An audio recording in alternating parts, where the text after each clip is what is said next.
This is Cruise News Today with Doug Parker. Good morning. Here's your cruise news for Monday, November 6th. On Friday, a 41-year-old passenger was reported overboard from the cruise ship Norwegian Pearl as it was en route from the Bahamas back to Port Miami. In a statement, NCL said, on the early morning of Friday, November 3rd, 2023, Norwegian Pearl was notified that a 41-year-old male guest went overboard while the ship was sailing near the Bahamas on its way to Miami. Now, despite immediate search and rescue efforts by the ship and the U.S. Coast Guard, the man was not located, and after several hours, the search was suspended. This is the 12th man overboard in 2023. Last Sunday evening, a passenger on Symphony of the Seas went overboard in the Mediterranean and was recovered shortly after going over. And a runaway barge in Seattle. Yeah, on Thursday afternoon, a barge broke away from its moorings due to high winds and drifted towards Seattle's central waterfront, causing a temporary evacuation of nearby landmarks.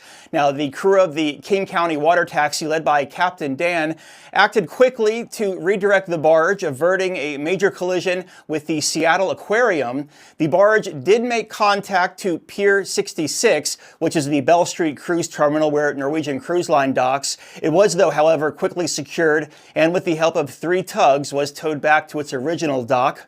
Cruise ships utilized that pier from April to September for the Alaska cruise season. The incident is being investigated by the U.S. Coast Guard and the Port of Seattle. And to commemorate Veterans Day this upcoming weekend, Carnival Cruise Line hosted 200 Miami-Dade veterans for a tribute and luncheon on board Carnival Horizon in Port Miami.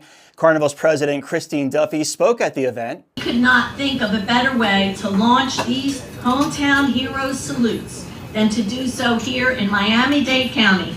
Carnival also honored the veterans by donating a 15-passenger van to the Miami Veterans Affairs healthcare system, enhancing transportation for veterans in the area. This event was part of a week-long series of tributes across 6 U.S. home ports in collaboration with the U.S. Department of Veteran Affairs.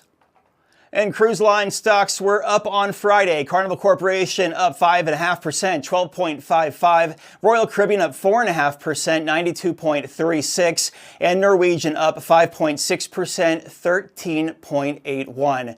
If you have a lead on a story, you can send it my way, tips@cruiseradio.net. Oh, and the other day, I forgot who got it right, but someone did. Yes, I was in Vegas, the MGM Grand Hotel, for a couple of comedy shows and fun out in Sin City. I'm Doug Parker with Cruise News Today. Have yourself a great Monday.